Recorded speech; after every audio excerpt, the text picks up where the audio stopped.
yang dimaksudkan, orang yang hanya mengejar pahala yang terhitung, maka dia akan diberikan pahala sesuai dengan hitungan. Tapi orang yang meniatkan bacaan Qur'annya karena Allah, maka dia akan diberikan tanpa pernah terhitung dalam hitungan manusia. Dan Allah akan melipat gandakan tanpa batas bagi siapa yang ia kehendaki.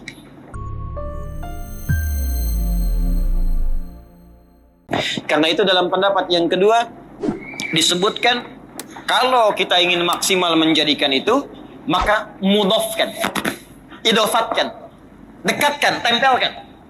Kalau sholat, tempelkan diri kita seakan-akan langsung diawasi oleh Allah, walaupun kita tak mampu melihatnya. Iya kak, saya khususkan karena Allah. Bagaimana caranya? Langsung diajarkan oleh Nabi, supaya nggak ngarang sendiri. Hadis Muslim nomor hadis ke-8, bab ihsan. Ya, iman, Islam, ihsan. Anta'budallaha ka'annaka tarahu. Ta'bud, kita mengatakan na'budu, kata Nabi ta'bud. Kalau kamu sedang na'budu, kamu sedang sholat, kamu sedang ibadah, ka'annaka tarah. Fa illam takun tarahu fa innahu yarak. Rasakan Allah mengawasimu, ada di depanmu, dekat denganmu. Kalau tak mampu kau melihatnya, maka rasakan Allah langsung yang mengawasimu seketika. Itu yang disebut dengan ihsan. Kalau ada orang bersikap seperti itu yang disebut dengan iyaka yang paling maksimal. Ya, itu mudhaf ilaih. Yang berpendapat demikian qala Abu Sa'ud, berkata seorang mufassir, ya, Abu Sa'ud, al-Imam Abu Sa'ud, wa madda'ahu al-Khalil min al-idhafah muhtajjan alaihi bima hakahu an ba'd al-Arab. Yang berpendapat pendapat kedua tadi, yang nempelkan iyaka ke na'budu, pendapat kedua itu namanya Khalil bin Ahmad. Lengkapnya Khalil bin Ahmad Al-Farahidi. Ya, di sini tidak disebutkan. Lahir tahun 100 Hijriah, wafat tahun 170 Hijriah.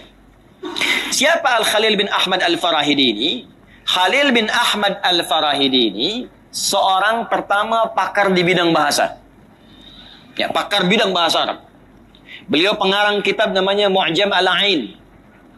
Beliau termasuk penginisiasi ilmu nahwu, yang sebelumnya disampaikan oleh Abul Aswad Ad-Du'ali. Abul Aswad Ad-Du'ali dari Ali bin Abi Thalib radhiyallahu ta'ala anhu. Jadi nasabnya ke situ. Khalil dari Abul Aswad Ad-Du'ali, Abul Aswad Ad-Du'ali dari Ali bin Abi Thalib. Ya, beliau yang meletakkan pertama kali harakat. Nah, itu kalau antum baca mushaf ada harakatnya. Itu siapa yang menginisiasi harakat sampai kita bisa baca mushaf? Bacaannya tidak gundul, kan? Ada harakatnya, fathah, kasrah, dhamma, sukun. Itu namanya Al-Khalil bin Ahmad Al-Farahidi. Ya, Khalil bin Ahmad Al-Farahidi. Itu orang yang pertama meletakkan dasar-dasar harakat sehingga kita pun bisa membaca mushaf dengan baik sekarang. Khalil bin Ahmad Al-Farahidi, beliau pula yang memberikan rumusan ilmu arud. Ini penting saya berikan pengetahuan dulu. Ilmu arud. Al-arud. Jadi maksudnya saya ingin sampaikan, ini pendapat kedua ini bukan berasal dari orang kaleng-kalengan. Dia ini ulama beneran. Ya. Al-Arud. Saya termasuk pensyarah di ilmu arud. Saya pernah menuliskan syarah, membuat kitab syarah dengan bahasa Arab. Namanya Minhatul Jalil. Alhamdulillah. Alhamdulillah.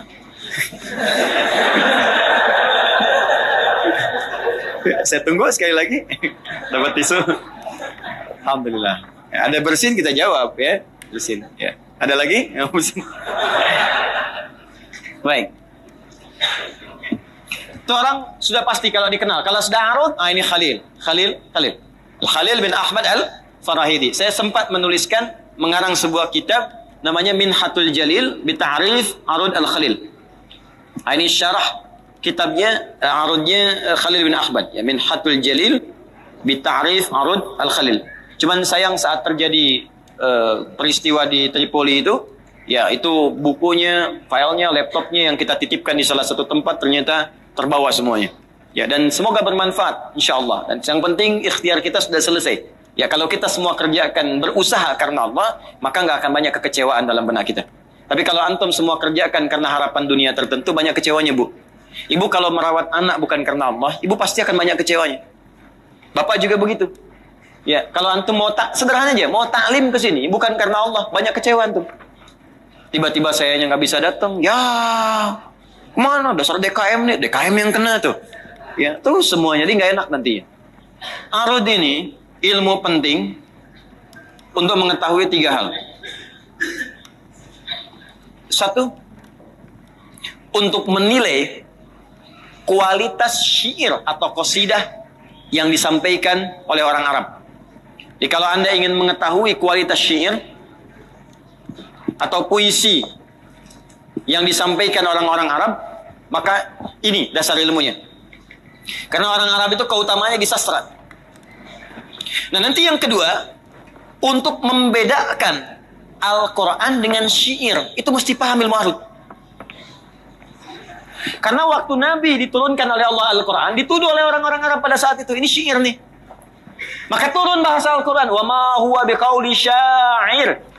Al-Quran itu beda, bukan puisi karangan para pujangga, bukan syair karangan para syuara. Maka diberikanlah kemudian oleh Allah isyarat bagaimana membedakan Al-Quran dengan puisi-puisi biasa. Maka ilmu inilah kemudian diberikan, diilhamkan oleh Allah kepada Khalil bin Ahmad Al-Farahidi, ya, untuk bisa menerangkan kepada kita ini perbedaan antara syair dengan Al-Quran. Apa bedanya? Semua syair orang Arab ternyata disusun berdasarkan rumus tertentu. Ada 17 rumus, disebut dengan bahrun namanya. Bahrun. Jamaknya disebut dengan bukhur. Jadi kalau orang Arab bikin puisi itu nggak akan keluar dari sini. Ya, rumusnya ini. Walaupun mereka nggak kenal ilmu ini dulu, mereka nggak tahu ilmunya, cuma salikah, insting mereka langsung bikin. Nah, oleh Khalil diamati, dikeluarkan oleh beliau formulasinya. Oh, ini yang begini, fa'ulun mafa'ilun, fa'ulun mafa'ilu, fa'ulun mafa'ilun, fa'ulun mafa'ilu, disebut tawil. Mustaf'ilun, mustaf'ilun, mustaf'ilun, mustaf'ilun, mustaf'ilun, mustaf'ilun, disebut rajaz. Ya, tawilun lahudunal buhuri fadailu, fa'ulun mafa'ilun, fa'ulun mafa'ilu, kifana nabki min dzikra habibin wa manzili bisaqtili wa baina dakhuli fahawmali. Ini contohnya. Mustaf'ilun, mustaf'ilun, mustaf'ilun, mustaf'ilun, mustaf'ilun, mustaf'ilun. Sautu safiril bulbuli hayya qalbi thamili al-ma'u wa zahru ma'a zahri lahul muqali. Fa anta ya sayyidali wa sayyidi wa mauladi fakam tayyumuni ghazailun uqayqali. Qataftuhu min wajdatin min fi'li hadha ar-rajuli faqala la la la la faqad qada muharwili wa wal walad wali wali ya wailali faqultu la tuwalwili fabainul lu'ali qalat tauhina kadza in radidul muqali kahatan kakailali tatabi tabuli. Ulangi. Nah, itu rajaz. Ya. Nah, kenapa penting tahu ini? Untuk membedakan dengan Al-Quran. Al-Quran nggak pakai rumus itu. Silahkan cari rumusnya. Wadduha wal laili idza saja ma wadda'aka rabbuka wa ma qala. Nggak akan ditemukan di sini. Semua orang Arab bikin syair, bikin qasidah, rumusnya pasti kembali ke sini. Mufa'alatun mufa'alatun fa'ilatun mufa'alatun mufa'alatun fa'ilatun tala'al badru 'alaina min thaniyatil wada'i wajaba syukru 'alaina mada'a lillahi da'i. Madid ketemu. Gak akan jauh dari situ. Al-Quran tidak. Makanya kalau orang belajar ilmu arab, dia akan paham Al-Quran beda. Al-Quran bukan bahasa manusia, bukan karya manusia, dia firman Allah subhanahu wa ta'ala yang bukan makhluk. Jadi beriman. Makanya belum pernah Abu Jahal menyoal Al-Quran. Karena tahu ini beda ini. Pernah nggak ditemukan Abu Jahal keberatan dengan pernyataan Alif Lam Mim? Tidak ada. Silahkan cek dalam sejarah. Jadi kalau sekarang ada orang yang nggak ngerti bahasa Arab, iseng-iseng menyoal Al-Quran, keterlaluan. Karena Abu Jahal pun yang paling fasih bahasa Al-Quran tidak pernah menyoal Al-Quran. Itu yang paling menarik. Yang kedua, kita bisa mengerti bagian kedua ini karena Al-Quran beda dengan syair. Makanya orang Arab dulu pun nggak pernah baca Al-Quran pakai irama syair. Setiap kasidah ada iramanya, beda. Ada iramanya. Ya misal kayak tadi kan, madid. Ya, tala'al badru 'alaina min thaniyatil wada'. Ya, itu kan dari rumus mufa'alatun mufa'alatun fa'ilatun mufa'alatun mufa'alatun fa'ilatun. Tapi kan nggak pernah dipakai baca Quran. Wadduha wal laili idza saja. Kan enggak pernah kan? Coba lihat sesude, sesurem, Misyarul Rasid pernah enggak baca pakai gitu? Enggak. Karena tahu ini tuh khusus untuk syair. Makanya kalau lagam udah populer nagamnya dipakai untuk tertentu, jangan pernah dipakai baca Quran. Itu. Makanya enggak usah iseng-iseng karena orang Arab dulu pun enggak ada yang iseng. Ini ngimamin pakai nagom ini, nagom itu. Iya karena budu, wah iya karena stain, ya bubar.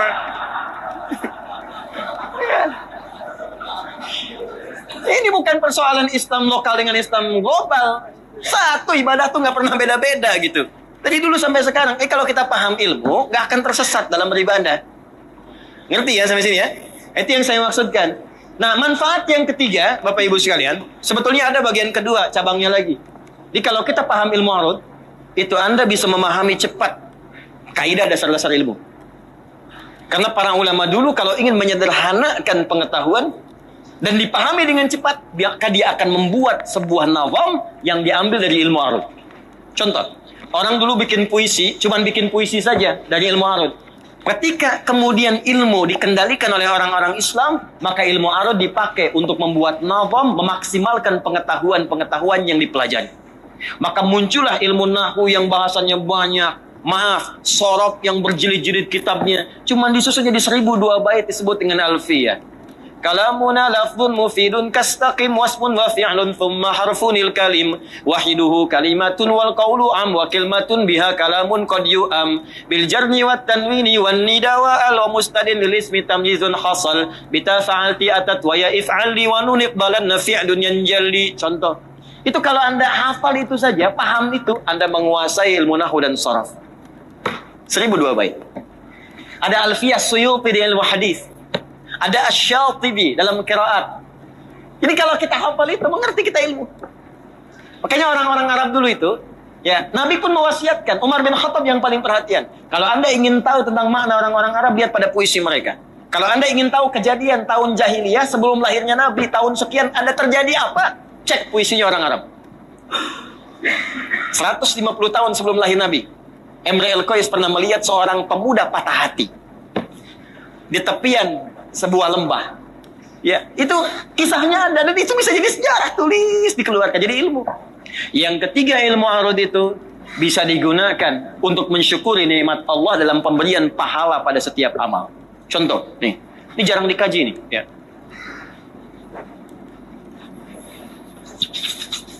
Ini kalau kita bisa menerapkan, jadi saya tuh ingin begini ya, coba Qurannya dipakai. Kata Quran tuh gini, kalau belajar sampai paham. Menghafal boleh, tapi yang dihafalkan tuh pahami. Di banyak orang sekarang menghafal tapi nggak ngerti. Contoh paling gampang, orang Islam sholat, hafal bacaan tapi nggak ngerti yang dibaca. Walau tidak semuanya. Sekarang saya kan sering katakan, dulu ibu saya saja, kalau saya pulang dari sekolah, itu ditunggu belajar apa? Dibuka, dilihat. Ditanya dan seterusnya. Sekarang saya tanya pada Bapak Ibu sekalian, berapa banyak anak pulang ke rumah dicek lagi bacaannya? Dicek lagi apa yang dia pelajari? Tinjau kembali. Arud. Bapak Ibu masih ingat kalau kita baca Al-Quran pahalanya berapa? Setiap hurufnya? 10 ya. Hadis di At-Tirmidzi nomor hadis 2010. Man qara'a harfan min kitabillahi falahu 10 hasanat. Siapa yang membaca satu huruf dari kitabullah, dia mendapatkan setiap hurufnya 10 kebaikan. Contohnya langsung dari Nabi, walam aqul alif lam mim harfun. Saya tidak katakan kata Nabi alif lam mim itu satu huruf. Walakin alifun harfun, lamun harfun, mimun harfun. Walikulli harfin 10 hasanat. Tapi alifnya satu huruf, lamnya satu huruf, mimnya satu huruf. Setiap hurufnya 10 kebaikan. Kalau Anda baca dengan pengetahuan biasa tanpa dasar ilmu arud, maka orang akan menyimpulkan ini 1, ini 2, ini 3. Jelas? Jadi 1, 2, 3. Ada berapa? 3. Setiap satu hurufnya berapa pahalanya? 10. Kalau 3 kali 10 berapa? 30. Kalau Anda baca dengan ilmu arud, maka ilmu arud itu diantara cara memahaminya adalah menuliskan apa yang dibacakan, bukan rumus yang terlihat. Ini kan tulisan, simbol. Apalagi Al-Quran sifatnya bacaan. Dalam ilmu arud, kalau Anda ingin menuliskan, yang dibacakan itu yang dituliskan. Dan rumus Nabi-nya jelas. Kata Nabi ini apa? Alifun. Maka tulisan alif itu begini. Alif. Lamun. Mimun. Mim. Alifun, alif. Ada berapa huruf? 1, 2. Jadi dari sini dapat berapa? 3. Ini pun belum tentu 3 karena ini hamzah namanya. Hamzah. Hamzah ada berapa huruf? 1, 2, 3, 4. Belum tentu 4 karena ini H namanya. Perhatikan cara memahaminya. Ini yang dimaksudkan. Orang yang hanya mengejar pahala yang terhitung, maka dia akan diberikan pahala sesuai dengan hitungan. Tapi orang yang meniatkan bacaan Qur'annya karena Allah, maka dia akan diberikan tanpa pernah terhitung dalam hitungan manusia. Ini yang dimaksud firman Allah di Quran surah kedua Al-Baqarah di ayat 261 ketika Allah menerangkan pahala bagi orang infak. Mathalul ladzina yunfiquna amwalahum fi sabilillah kamathali habbah ambatat sab'a sanabil fi kulli sumbulatin mi'atu habbah. Banyak orang potong cuman sampai sini. Termasuk saya sayangkan juga beberapa ustadz, kenapa potong sampai sini? Bapak Ibu pernah dengar nggak? Kalau orang infak pahalanya 700, pernah dengar? Ya kan? Setiap satunya nilainya 700. Ini ayatnya belum sempurna. Pakai dalil ayat tadi. Masalul ladzina yunfiquna amwalahum fi sabilillah. Setiap orang infak diniatkan karena Allah. Ya kamathali habba. Setiap satunya diniatkan, maka tumbuh dia satu biji pahalanya. Ambatat sab'a sanabil. Setiap satu bercabang jadi 7. Jadi rumusnya 1 kali 7. Fi kulli sumbulatin mi'atu habba. Satu yang jadi 7 tadi itu bercabang lagi. Setiap cabang satu ini mendapatkan 100 butir. Jadi ini dikali 7 kali lagi 100. Dapat berapa? 700. Jadi kalau Anda infak misalnya, malam ini bismillah saya infak 1000. Maka rumusnya 1000 ini jadi 1 ini sama dengan 1. Jadi kalikan 7 kali 100. Jadi 1 dikali 1000 kali 700 jadi 700.000. 700.000 itu bukan berarti nominalnya 700.000. Belum tentu. Maksudnya mungkin pahala itu sekali lipat. Nanti kalau dikalkulasikan diganti jadi dirawat oleh Allah, tidak sakit senilai 700.000. Kalau kena banjir dipotong 700.000 biayanya di bengkel. Semacam misal, dia. Nah ini, tapi kebanyakan orang umumnya walau tidak semuanya, kenapa berhenti sampai di sini? Kan ayatnya belum selesai.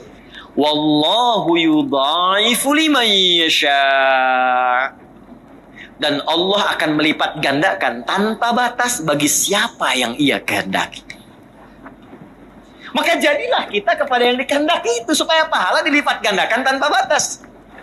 Siapa yang dikehendaki itu? Adalah orang yang tidak pernah berhitung ketika dia beramal. Maka Allah berikan kepadanya hasil tanpa pernah terhitung dalam pikiran manusia sedikit. Wallahu wasi'un alim. Karena Allah maha luas pemberiannya dan maha tahu siapa yang ikhlas dalam amalannya. Nah ini apa yang bisa memberikan penilaian itu? Ilmu arud tadi. Jadi kalau antum baca Quran, gak usah hitung-hitung. Astagfirullah. Dosa mata saya sekarang ada 19 sampai malam ini. Dilihat, dia tahu sendiri tuh buka WhatsApp jam sekian. Salah, sekali 2 kali, hitung sama dia. Sekali dosa, sekali lihat, sekali dosa. 19 dosa. Saya pengen taubat. Toha. Cukup. To, 1 huruf, ha, 1 huruf. Ya, 1 kali 10, 10 tambah 10, 20. Lumayan, hapus. Nah, itu prinsip yang keliru. Kalau baca Quran gak usah ngitung-ngitung. Baca aja. Nanti kita lihat sebelum wafat berapa pahala yang mengalir untuk kita. Paham sampai sini?